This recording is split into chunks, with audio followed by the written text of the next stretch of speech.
Picture this. You're a young bride named Margot, barely 15 winters old, standing in the doorway of a stone cottage in 1347 AD. As your new husband Henrik approaches your marriage bed, the rushes beneath your bare feet crackle with each nervous step. Candlelight flickers across his weathered face. He's nearly twice your age, chosen by your father for his 3 pigs and half an acre of barley. Your hands shake as you clutch the rough woolen shift your mother stitched for this very night, the same one she wore, and her mother before her.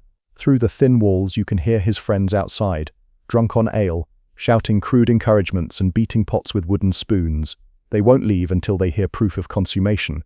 Your breath comes in short gasps as Henrik's calloused fingers reach for the leather cord at your throat, and you wonder if your mother's whispered warnings about wifely duties could possibly prepare you for what's about to happen in this cramped, smoky room that smells of wet wool and unwashed bodies.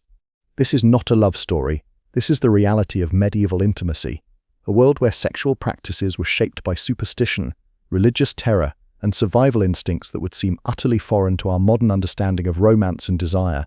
Before diving into these forgotten stories of survival and suffering, if you enjoy learning about the hidden truths of history, consider hitting that like button and subscribing for more content like this. And please comment below to let me know where you're listening from. I find it incredible that we're exploring these ancient stories together from different parts of the world, connected across time and space by our shared curiosity about the past. The medieval bedroom was a battlefield where bodies became political territories, where the church's doctrine clashed with pagan traditions, and where the most intimate moments of human life were governed by rules so bizarre and restrictive that they would make a modern person's skin crawl. These weren't just personal choices, they were matters of eternal salvation, family honor, and literally life and death. Let me take you back to Margot's world, where the concept of marital rape didn't exist because wives were property, where menstrual blood was considered so dangerous it could kill crops, and where the wrong sexual position could damn your soul to hell for eternity. In medieval Europe, the marriage bed was never truly private. The community, the church, and ancient superstitions all had a stake in what happened between husband and wife. When Margot married Henrik in that autumn of 1347 AD, their union wasn't celebrated with champagne and dancing. It was a business transaction sealed with bodily fluids, witnessed by neighbors who had every right to demand proof of consummation. The wedding night ritual began long before the couple touched. First came the bedding ceremony, where the wedding guests would literally drag the bride and groom to their chamber, undress them while singing bawdy songs, and then stand outside the door listening for the sounds that would confirm the marriage was legally binding. Henrik's friends wouldn't leave until they heard Margot's cries of pain, proof that her hymen had been broken and the marriage consummated. But here's where medieval intimacy gets truly bizarre. The church taught that even married couples could commit mortal sins in their own beds. Saint Jerome, writing in the 4th century AD, declared that a man who loves his wife too ardently is an adulterer. The church fathers believed that excessive pleasure, even within marriage, was a corruption of the soul. This wasn't merely theological theory, it shaped every aspect of medieval sexual practice. Thomas Aquinas, the great medieval theologian, laid out explicit rules for married couples in his Summa Theologica around 1265 AD. Sexual intercourse was only acceptable on certain days of the week, during certain seasons, and in one specific position, man on top, woman beneath, face to face. Any deviation was considered against nature and therefore sinful. Oral sex was forbidden entirely, as was sex during menstruation, pregnancy, or while breastfeeding. The church calculated that if all these rules were followed, married couples would only be able to have sex about 50 days per year. Margot would have learned these rules from her mother, who learned them from the village priest during confession. The weight of eternal damnation hung over every intimate moment.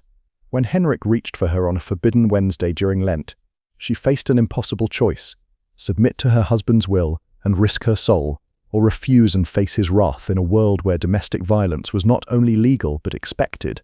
The medieval understanding of female sexuality was built on fundamental misunderstandings that would persist for centuries. Medical texts from the period, influenced by ancient Greek and Roman sources, taught that women were essentially defective men. Their sexual organs were simply inverted versions of male genitalia. The vagina was considered an inside-out penis, and the ovaries were internal testicles. This wasn't mere ignorance, it was codified medical knowledge taught in universities across Europe. These beliefs had profound consequences for how medieval people understood female desire and pleasure. The physician Constantine the African, writing in the 11th century AD, claimed that women experienced sexual pleasure differently than men, They required prolonged stimulation and multiple climaxes to conceive. This led to the bizarre medical belief that rape couldn't result in pregnancy because the woman couldn't achieve the necessary pleasure. If a woman became pregnant after sexual assault, medieval courts often took it as evidence that she had enjoyed the experience and was therefore partially responsible. Margot's mother might have warned her about the wandering womb, a condition medieval physicians believed could cause hysteria, madness, and even death. They thought the uterus could literally move around inside a woman's body, traveling upward to strangle her heart, or downward to escape through her vagina. Treatments included fumigating the vagina with pleasant smells to lure the womb back into place, or applying foul-smelling substances to the nose to drive it downward. The medieval period inherited a complex web of fertility beliefs from pagan traditions that the church never quite managed to eradicate. Village-wise women, often branded as witches by later generations, maintained an underground knowledge of herbs, rituals, and practices designed to encourage conception, prevent pregnancy, or ensure the birth of male children. In the forests surrounding Margot's village, women would gather specific plants under the full moon. Pennyroyal and tansy were brewed into teas that could prevent pregnancy, though the dosage between contraception and death was perilously thin. Mandrake root, shaped like a human figure, was believed to increase fertility when worn as an amulet against the skin. The root was so valuable that forged versions made from carved bryony were common in medieval markets. The church officially condemned these practices as witchcraft, but even devout Christians couldn't entirely abandon them. The line between folk medicine and magic was impossibly blurred.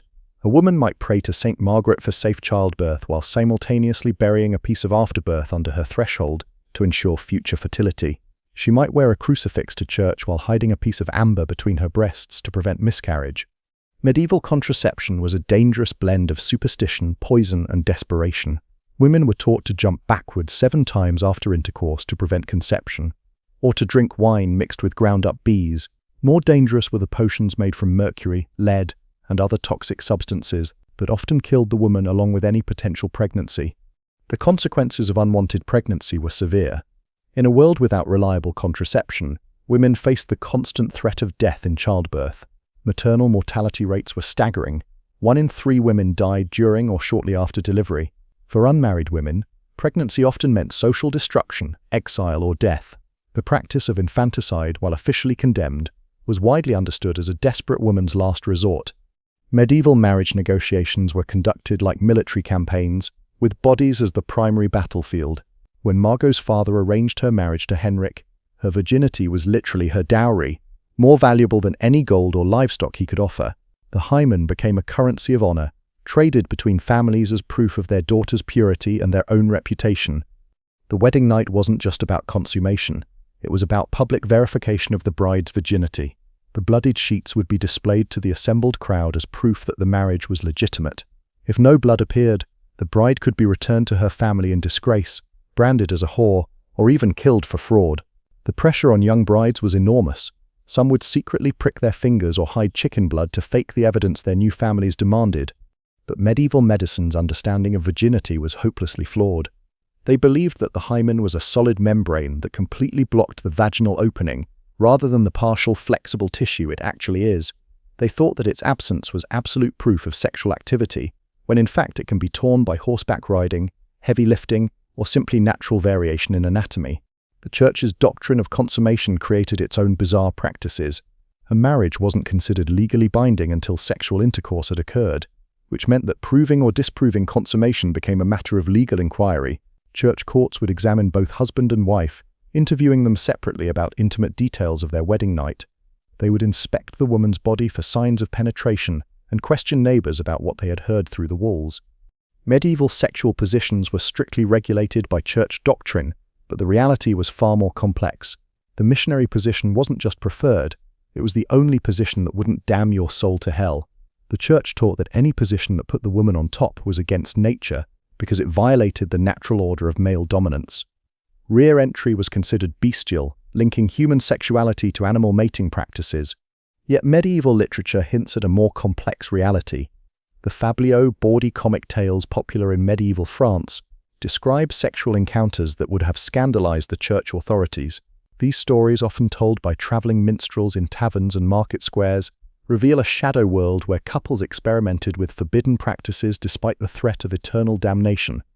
The French poet Andreas Capellanus, writing around 1184 AD, described elaborate courtship rituals that included detailed instructions for sexual positions and techniques. His work suggests that at least among the nobility, there was a sophisticated understanding of sexual pleasure that went far beyond the Church's restrictive teachings. However, these practices were dangerous secrets. Discovery could mean excommunication, exile, or death. Medieval people lived in terror of sexual demons that were believed to prey on humans during their most vulnerable moments. The succubus and incubus were not merely folklore, they were accepted medical and theological facts. Church authorities taught that these demons could take human form to seduce men and women, stealing their life force through sexual intercourse. The succubus, a female demon who seduced men, was blamed for nocturnal emissions, sexual dreams, and any sexual thoughts that occurred outside of marriage. Medieval theologians developed elaborate theories about how these demons operated. They believed that a demon could first take female form to collect semen from a man, then transform into male form to impregnate a woman with the stolen seed. Any child born from such a union was believed to be cursed or demonic. The incubus posed an even greater threat to medieval women. These male demons were said to be physically stronger than humans and capable of overpowering their victims. Women who reported sexual dreams or experiences they couldn't explain were often accused of consorting with demons. The line between victim and witch was terrifyingly thin. Sleep paralysis, now understood as a neurological phenomenon, was interpreted as demonic sexual assault. Men and women who woke unable to move, often with the sensation of pressure on their chest, were believed to be under demonic attack. The Church prescribed elaborate rituals of exorcism and purification, but many suspected victims were burned as witches instead. The medieval understanding of menstruation was rooted in terror and superstition that would persist for centuries. Menstrual blood was believed to be poison, so toxic that it could kill crops, sour wine, and cause men to lose their virility. The Roman naturalist Pliny the Elder, whose works were still studied in medieval universities, claimed that menstrual blood could drive dogs mad and cause knives to lose their sharpness. Women during their monthly cycles were considered dangerous pollutants, who must be isolated from normal society. They couldn't enter churches, prepare food, or touch sacred objects. In many villages, menstruating women were required to live in special huts outside the community until their bleeding stopped. The Church taught that menstruation was God's punishment for Eve's original sin, making every monthly cycle a reminder of feminine shame. The lack of understanding about menstruation created bizarre medical practices. Physicians believed that menstrual blood that wasn't properly expelled from the body would accumulate and poison the woman from within. They prescribed bloodletting, purging, and other dangerous treatments to balance the female humors. Some doctors recommended sexual intercourse as a cure for menstrual disorders, believing that male seed could neutralize the toxic effects of menstrual blood. Medieval women developed their own secret knowledge about managing their cycles. They used moss, cloth rags, and sheepskin as primitive menstrual protection. They tracked their cycles by lunar phases and developed herbal remedies to ease cramps and regulate their flow.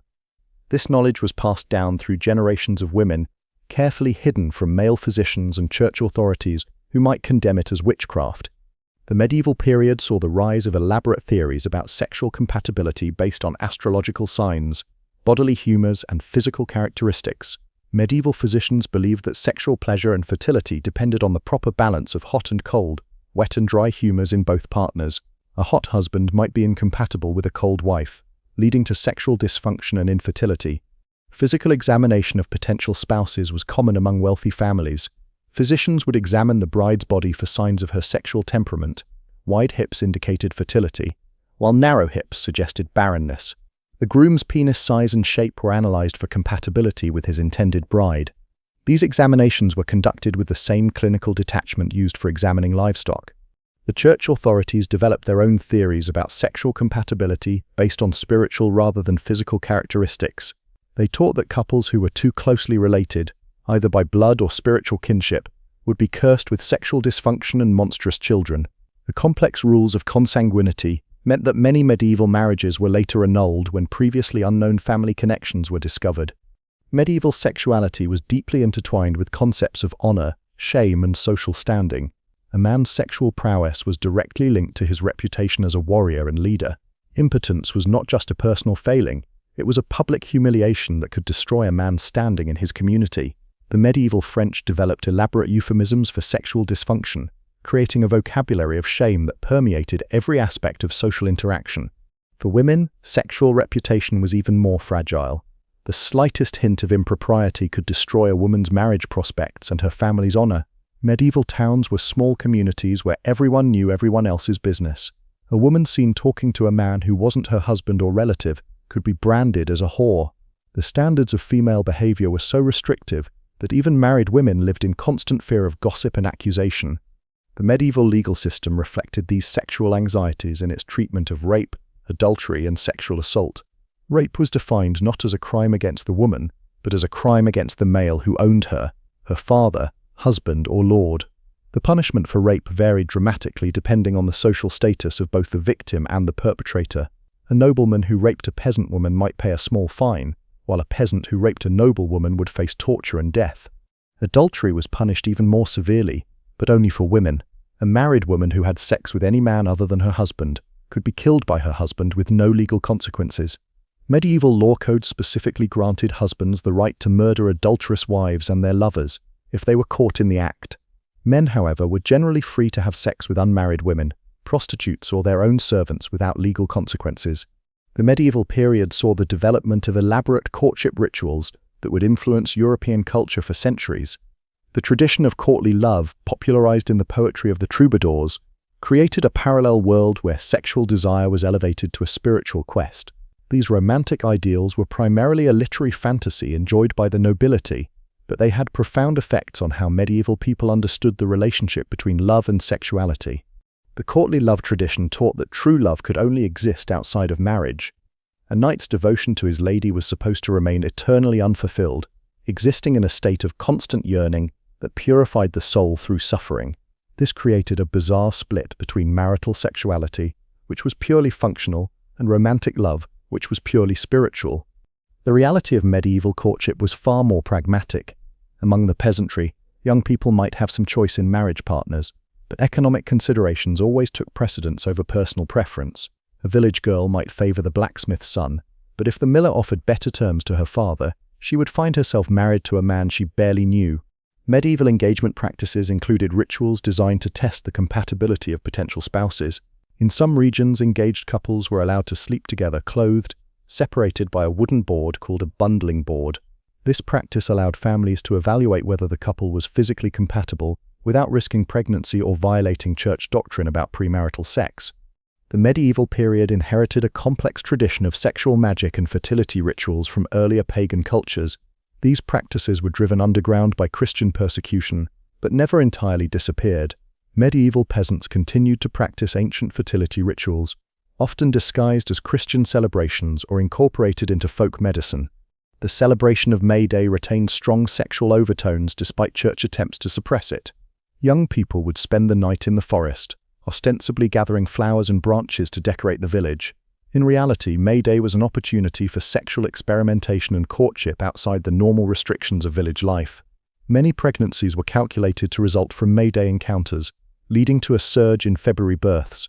Wedding celebrations included numerous fertility rituals designed to ensure the couple's reproductive success. The bride might be showered with grain or nuts to encourage pregnancy. The marriage bed would be blessed with holy water, but also secretly prepared with herbs and charms believed to enhance fertility. These practices represented a desperate attempt to control reproduction in a world where infant mortality was devastating, and family survival depended on producing healthy children. The medieval understanding of conception was a bizarre blend of Aristotelian philosophy, Christian doctrine, and folk wisdom. Medieval physicians believed that both men and women produced seed that combined during intercourse to create new life. They taught that female orgasm was necessary for conception, leading to the tragic belief that women who became pregnant after rape must have enjoyed the experience. Medieval people developed elaborate theories about how to influence the sex of unborn children. They believed that conception during certain phases of the moon would produce male children, while others would result in females.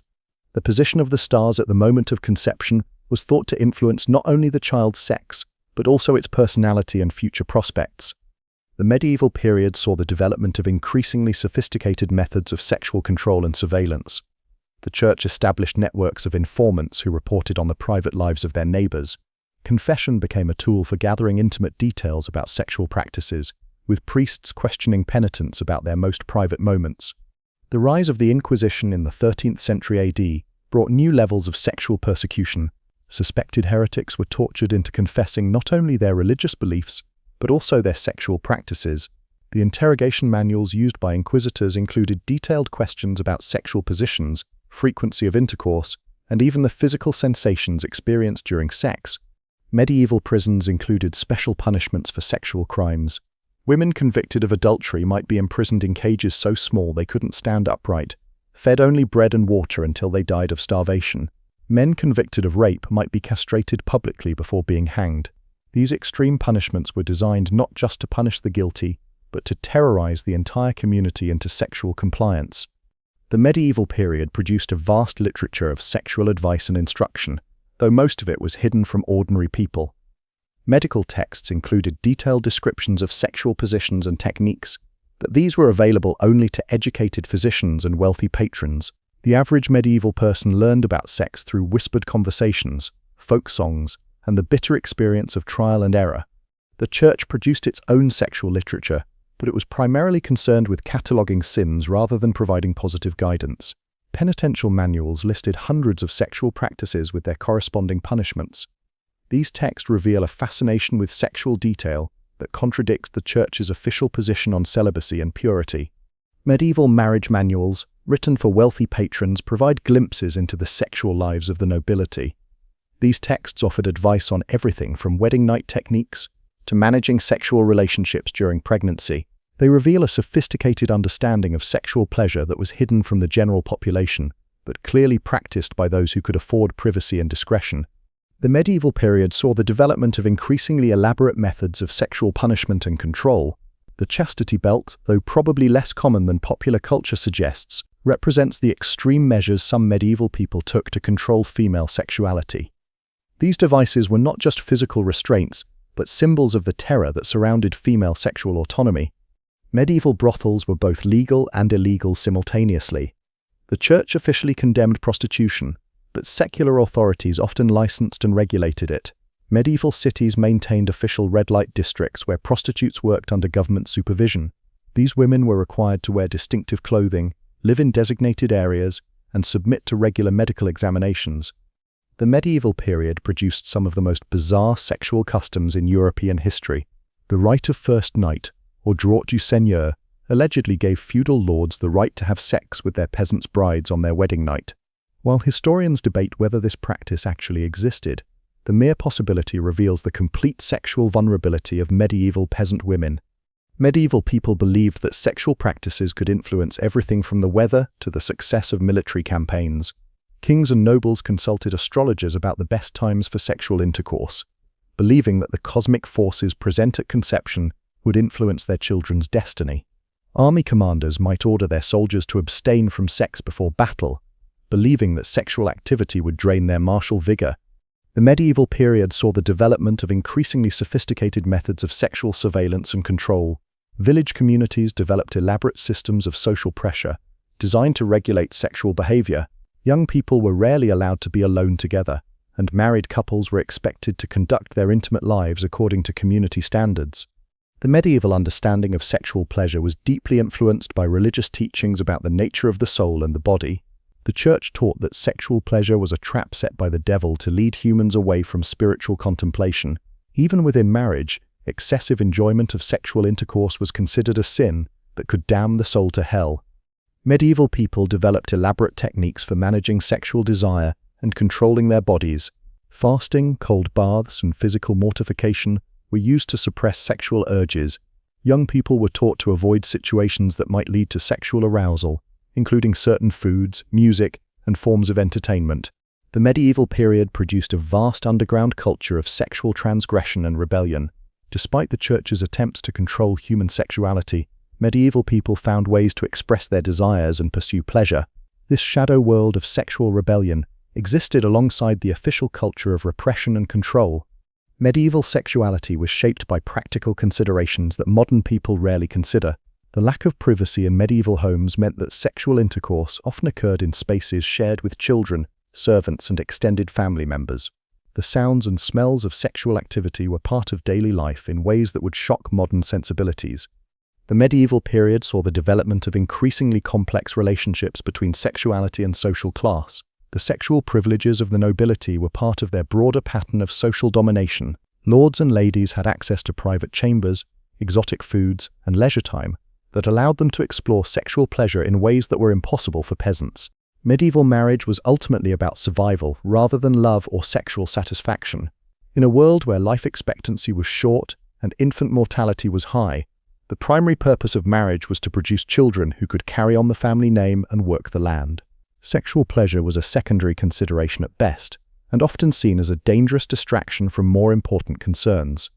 The medieval period produced some of the most restrictive sexual customs in European history, but it also saw the development of sophisticated forms of sexual resistance and rebellion. Medieval people found ways to pursue pleasure and express their desires despite the overwhelming social pressure to conform to religious and social expectations. As we return to Margot in her stone cottage, Henrik's hands still reaching for her in the flickering candlelight, we can understand her terror, not just as personal fear, but as the weight of an entire culture's sexual anxieties pressed down upon her young shoulders. She carries the burden of religious doctrine, family honor, community surveillance, and her own desperate desire for survival in a world that offers her no protection. The medieval period reminds us that human sexuality has always been shaped by power, fear, and social control. The bizarre practices and beliefs of medieval people seem alien to us now, but they emerged from the same fundamental human needs and desires that drive sexual behavior in every era. Understanding medieval sexuality helps us recognize how our own sexual culture reflects the power structures and social anxieties of our time. Medieval intimacy was never truly intimate. It was always public, always political, always dangerous. The bedroom was a battlefield where souls were won and lost, where family honor was defended or destroyed, where the most private moments of human life were governed by rules that seemed designed to eliminate pleasure and maximize suffering. The medieval period produced some of the most restrictive sexual customs in European history, but it also reveals the incredible resilience of human sexual desire. Despite centuries of religious persecution, social control, and legal punishment, medieval people found ways to pursue love, pleasure, and intimate connection.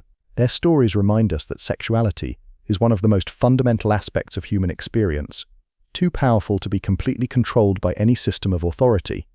The strange and often disturbing sexual practices of medieval Europe were not simply the result of ignorance or superstition. They emerged from a complex interaction of religious doctrine, social structure, economic necessity, and genuine human need. Understanding these practices helps us appreciate both how far we have come and how many of the same underlying tensions continue to shape human sexuality today. In the end, the medieval period teaches us that sexuality is always political, always dangerous, and always essential to human experience. The bizarre, intimate practices of medieval people were their attempts to navigate these eternal tensions between desire and control, pleasure and danger, love and survival. Their struggles remind us that the quest for sexual freedom and authentic intimacy is not a modern invention, but an ancient human aspiration that transcends any particular historical moment. The candlelight still flickers across Henrik's weathered face as he reaches for young Margot, but now we understand that this moment contains the entire weight of medieval sexual culture, the fear, the superstition, the desperate hope for survival, and the eternal human longing for connection despite impossible odds. In her trembling hands and his calloused fingers, we see not just two people, but the collision of an entire civilization's sexual anxieties and desires, played out in the most intimate space imaginable, yet never truly private, never truly safe, never truly free.